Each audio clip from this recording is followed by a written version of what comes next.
Assalamualaikum warahmatullahi wabarakatuh. Diridhoi oleh ta'ala bi syafaati Rasulullah sallallahu alaihi wasallam khususan musannif hadzal kitab As-Sayyid Muhammad bin Alwi Al-Hasani bin Abbas ibni Abdul Aziz ibni Muhammad Al-Maliki Al-Hasani Al-Maghribi Al-Maki wa aslan ibni Imam Idris Al-Asghari ibni Idris Al-Akbari ibni Abdullah Al-Kamil ibni Hasan Al-Musanna ibni Al-Hasan Al-Sibat ibni Ali bin Abi Thalib wa ibni Fatimah Az-Zahra Al-Batul binti Sayyidina Muhammad sallallahu alaihi wasallam Rasulullah Al-Fatihah. A'udzu billahi minasyaitonir rajim. Bismillahirrahmanirrahim. Alhamdulillahirabbil alamin. Arrahmanir rahim. Maliki yaumiddin. Iyyaka na'budu wa iyyaka nasta'in. Ihdinas siratal mustaqim. Siratal ladzina an'amta 'alaihim ghairil maghdubi 'alaihim waladdallin. Amin. Bismillahirrahmanirrahim. Alhamdulillahirabbil alamin. Wassalatu wassalamu ala asyrafil anbiya'i wal mursalin wa ala alihi wa sahbihi ajma'in, amma ba'du. Yang kita muliakan para alim, para ulama, Bapak Ustadz Haji Dairun MPDI, Bapak Di Ciptono, Sohibul Pendopo Dul Salim, Sohibul Pendopo Miftahur Rahmah, Pak Sujarno, dan Bapak-Bapak, Pak RT, Bapak Ibu, jemaah yang hadir pada kesempatan malam hari ini. Semoga Allah selalu berikan kita kesehatan zahir dan batin, kekuatan untuk taat kepada Allah, wabil khusus menjalankan ibadah Ramadan, pagi berpuasa dengan sempurna, malam ibadah menegakkan qiyamul lail.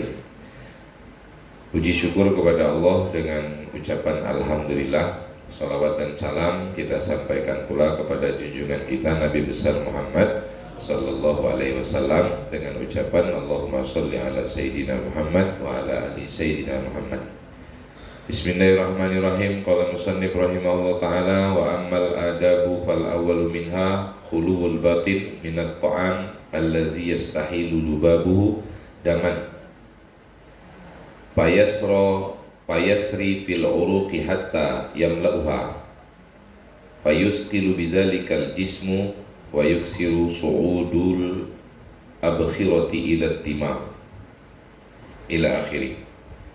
Adapun adab-adab dalam berzikir, kemarin kita sudah mempelajari tentang syarat-syarat berzikir, ada 5. Setidaknya kita mengulangi. Pertama, di sini disebutkan untuk kita selalu menunjukkan maksud atau niat dari zikir itu apa, bawa dari rumah. Kalau sudah dibawa dari rumah niatnya, maka kita akan menunjukkan ini niat saya ya Allah untuk zikir kepada Engkau. Jadi walaupun tidak berdoa, maka Allah akan mengabulkan lebih daripada doa. Nah, ini itu adalah keutamaan maksud atau niat. Yang kedua, mujahadah, sungguh-sungguh melawan daripada apa saja yang menjadi kritik, gangguan-gangguan. Kalau kita melaksanakan zikir itu banyak gangguan, pemikiran tentang zikir kita ucapkan ada gangguan-gangguan, supaya zikir kita itu hanya lepas di mulut, tidak nyangkut ke hati. Nah, itulah gangguan setan dan gangguan nafsu. Paling berat tuh gangguan nafsu. Kalau setan disebut Allah, Bismillah, pergi mundur. Tapi nafsu ya kadang muncul sendiri. Nah, ini yang mujahadah diperlukan. Kemudian yang ketiga, kita tawajuh menghadap ke kiblat, arah kita menghadap ke kiblat, hati kita menghadap kepada Allah Subhanahu wa ta'ala. Nah, kemudian kita juga yang selanjutnya, yang keempat, kita harus berwudu di hadapan Allah Subhanahu wa ta'ala. Kemudian yang kelima, kita mengambil khulu zakir bi rabbihi fi hali zikrihi, mengambil manisnya kekosongan diri kita di hadapan Tuhan dalam keadaan zikir. Maka kita pilih tempat yang memang untuk mendukung. Kalaupun di rumah, di dalam kamar mungkin ada satu tempat khusus untuk kita duduk di hadapan Allah, bentang sejadahnya. Itu kalau rumah kecil. Kalau rumah besar mungkin ada musola khusus. Nah, ini yang lebih terbaik. Nah, kita masuk pada pembahasan adab-adabnya. Fal awwalu, maka awal daripada adab ini minha diantaranya adalah khuluwul batin, kosongnya perut. Sebelum zikir, kosongnya perut itu penting disiapkan. Minat to'am, daripada makanan. Allazi yastahilu lubabuhu daman, yang makanan itu berubah menjadi saripati. Saripati itu berubah akan menjadi darah. Jadi makanan itu kita makan berubah menjadi saripati makan. Saripati makan berubah menjadi darah. Maka ia akan menjalar ke darah pada urat-urat. Jangan sampai hatta yamlauha, dipenuhi oleh darah tersebut. Urat-urat kita, saluran-saluran kita itu dipenuhi oleh darah dari saripati makanan. Sehingga menyebabkan apa? Fayuskilu bizalikal jism, maka beratlah dengan penuhnya makanan tadi kepada jasad kita, tubuh kita. Berat jadinya. Wa yuksiru su'udul abkhirah, maka banyaknya naik daripada penat kepada dimag nih kepada otak di belakang. Dari gara-gara penuhnya makanan menutup saluran darah, kemudian penatnya itu naik ke otak. Kalau naik ke otak, fabizalika yakunul kaslu, maka daripada itu adalah terjadi kemalasan. Nah, ini konsep rumus. Terjadi kemalasan seseorang dalam berzikir disebabkan adanya makanan yang penuh dalam perut, sehingga perut itu mengolah makanan tadi menjadi saripati dan menjadi darah. Diisilah di saluran-saluran daripada urat-urat, sehingga memenuhi ke otak, sehingga otak menjadi penat, menjadi gerah, maka timbullah kemalasan. Dan wayus tawalli an-naumu, membawa kepada tidur. Nah, orang kekenyangan itu satu malas, dua tidur. Nah, maka pala ala qadri kasratil akli, maka wajib atas kadar banyak makan itu atau sedikitnya makan itu, takunu hayatul fitnati wa mautuha. Kadar makan banyak, makan dikit itu adalah menunjukkan hidupnya daripada kecerdasan atau matinya kecerdasan. Makan banyak, kecerdasan mati. Makan dikit, kecerdasan hidup. Zikir perlu kecerdasan. Kalau tidak ada kecerdasan dalam berzikir, maka kita sulit mengucap dengan merasa.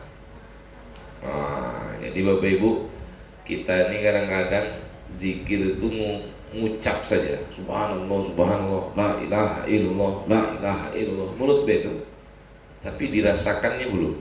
Kenapa? Karena kurang cerdas. Sebab kenapa kurang cerdas? Penuh otak dengan penat, diakibatkan saluran darah itu penuh dengan saripati makan yang terjadi dari makanan. Makanya perlu sebelum zikir itu kosong perut. Qala Nabi bersabda, "Mamala ibnu Adam wi'an syarran min batni." Tidaklah sesuatu yang memenuhi dari anak Adam itu wi'an, wadah, syarran yang lebih jelek min batni, daripada perutnya. Paling jelek tempat adalah dari anak Adam itu, manusia itu adalah perutnya diisi dengan makanan yang halal, penuh dengan makanan yang halal, padahal makanannya halal. Pal ahsan, maka lebih baik lisalik bagi orang yang benar-benar untuk menuju kepada Allah, bihalati tawajjuhihi, pada keadaan tawajuh berhadapan ia dengan Allah, lizikri, untuk berzikir, ayyakuna ala kholain min batnihi, hendaklah dia jadikan kosong dari perutnya. Wala siyama ahlul bidayah min ahli sulh, Dan ini lebih kepada orang yang pemula, bidayah, pemula daripada ahlus suluk. Orang yang mau mendekat diri kepada Allah, belajar dia zikir, itu lebih kepada orang yang mau baru belajar. Kalau orang yang sudah senior kayak diceritakan di Manaqib, ya Syekh Abdul Qadir, anak aku dikasih makan bukan roti bukan ayam, kau makan ayam. Nah, apa kata Syekh Abdul Qadir? Tengok bu, tulang ayam ini saya kumpuli, saya hidup tulang ayam. Pakomat dujaja tanpa sohat, la ilaha illallah Muhammad Rasulullah, Syekh Abdul Qadir waliullah. Jadi tulang tadi hidup, ngomong zikir la ilaha illallah Muhammad Rasulullah, Syekh Abdul Qadir waliullah, dari perintah Syekh Abdul Qadir Jailani. Tapi yang merintah itu Syekh Abdul Qadir. Nah nanti bu, kalau anak ibu sudah bisa kayak gini, makan daging, makan enak-enak. Kalau pemula, makannya kurangi, makannya dikit-dikit, jangan terlalu banyak-banyak. Kayak kiai-kiai itu makan banyak, Ustadz gendut-gendut perutnya, kan sudah nyampe, kita belum sampai. Nah, untuk pemula, maka kita dianjurkan demikian. Misalnya tengah malam, ada amal wirid, ijazah atau tidak. Ijazah ini sebenarnya hukumnya sunnah untuk zikir. Ijazah itu untuk mengarahkan kita lebih daripada adab. Misalnya seorang guru ngasih ijazah, mungkin diawali dengan sholat 2 rakaat, berwudu, kemudian zikirnya ini diatur. Tapi yang tidak ijazah, tidak mesti dia sungkan. Justru kadang dia bisa wusul kepada Allah dengan zikir dan wirid yang tanpa ijazah. Ijazah itu sunnah, hanya minta dibimbing guru. Tidak diijazah tidak masalah. Tapi ada satu khususiyah amaliyah yang memang harus diijazahkan. Tidak bisa kita ngamalin sendiri. Nah, misalnya zikir wirid-wirid yang dicetak oleh guru-guru khususiyah. Nah itu perlu ijazah. Nah, kalau tidak di dalam tengah malam yang tanpa ijazah, dia cukup dengan adab zikir yang diajarkan oleh Said Muhammad bin Alawi Al-Maliki Al-Hasani. Nah, seperti yang saya sampaikan kemarin, amalan apa kalau Ustaz tiap malam nih Ustaz, ijazah dah ada. Dah baca bismillah 700, bismillahirrahmanirrahim 786 tanpa ijazah, tanpa guru, yang ngajari langsung Allah. Nanti Allah yang bimbing. Nah, dalam bentuk apapun, wallahu a'lam. Itu rahasia Allah. Oleh karena itu, ulama banyak nyuruh zikir itu kalau bisa malam. Kenapa? Karena perut sudah mulai kosong. Nah, kenapa mesti sepertiga malam terakhir dianjurkan banyak zikir dekat kepada Allah? Karena perut sudah mulai kosong. Tapi jangan pula bangun jam 2 makan 2 piring baru zikir. Nah sama baik.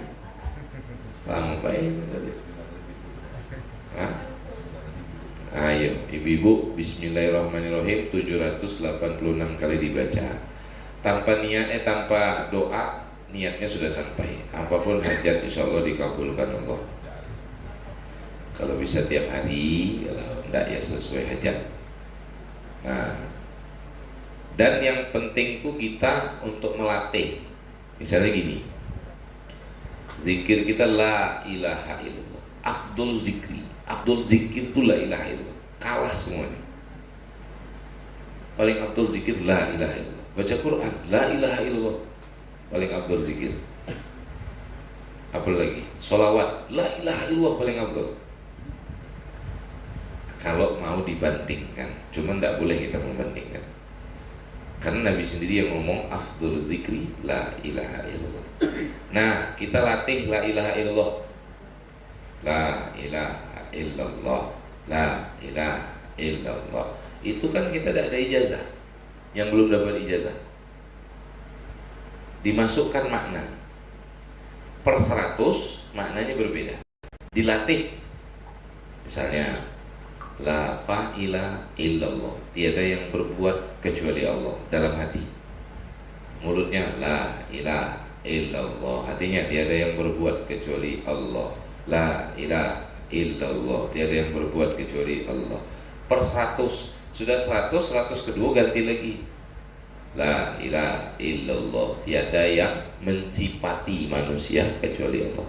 Tiada yang mensifati kecuali Allah. La ilaha illallah per 100. Nah, yang tertinggi terakhir.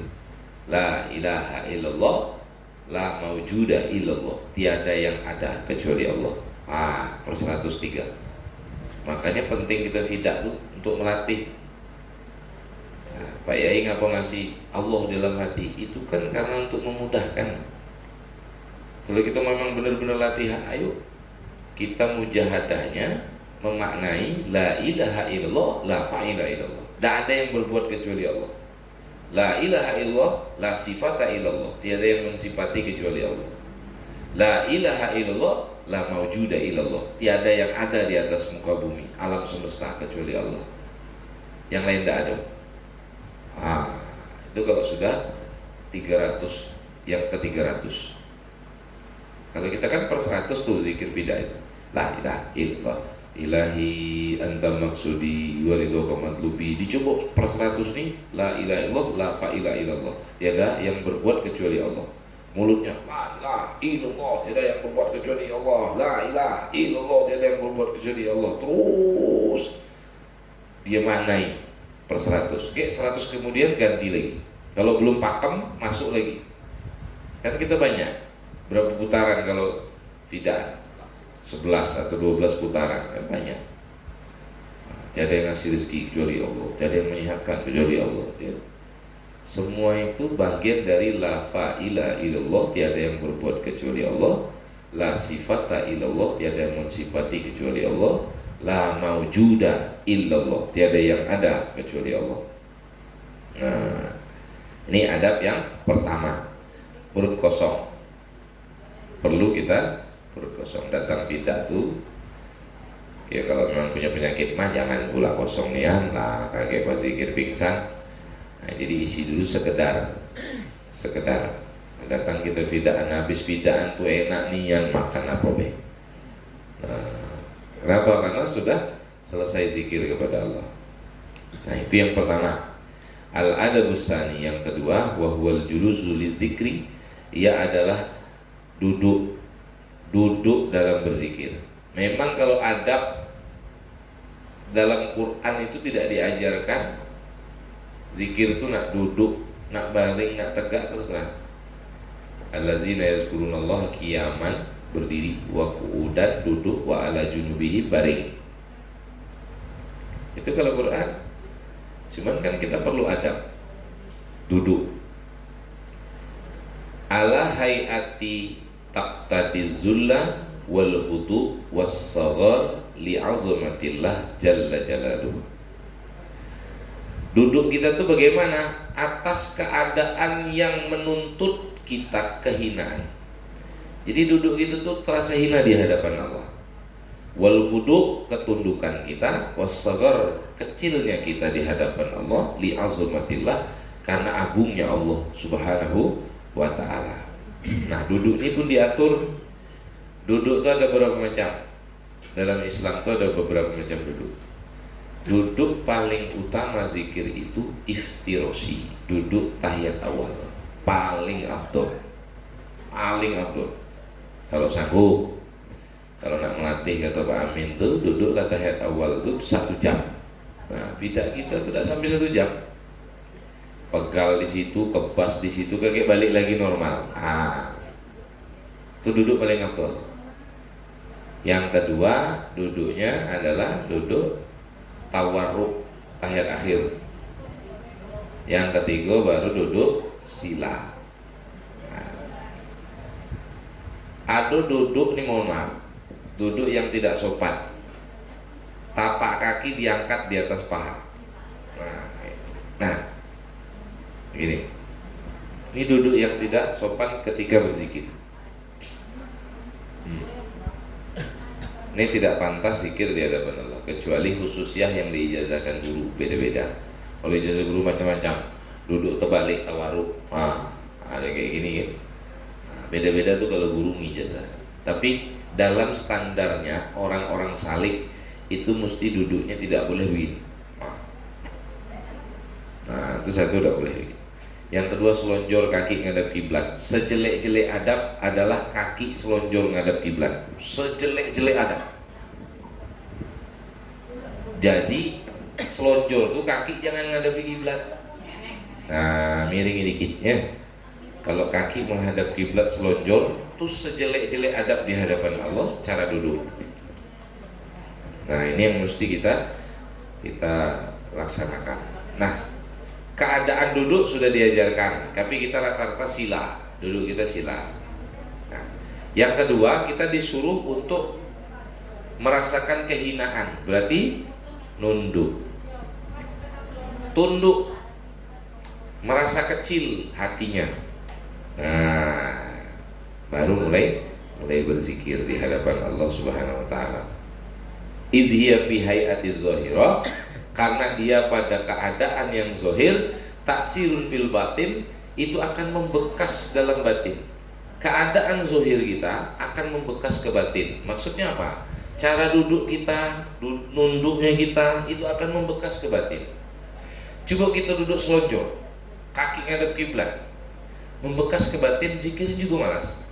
La ilaha illallah, la ilaha illallah. Itu kalau duduk selonjor biasa itu membekas dari duduknya zahir, membekas ke batin.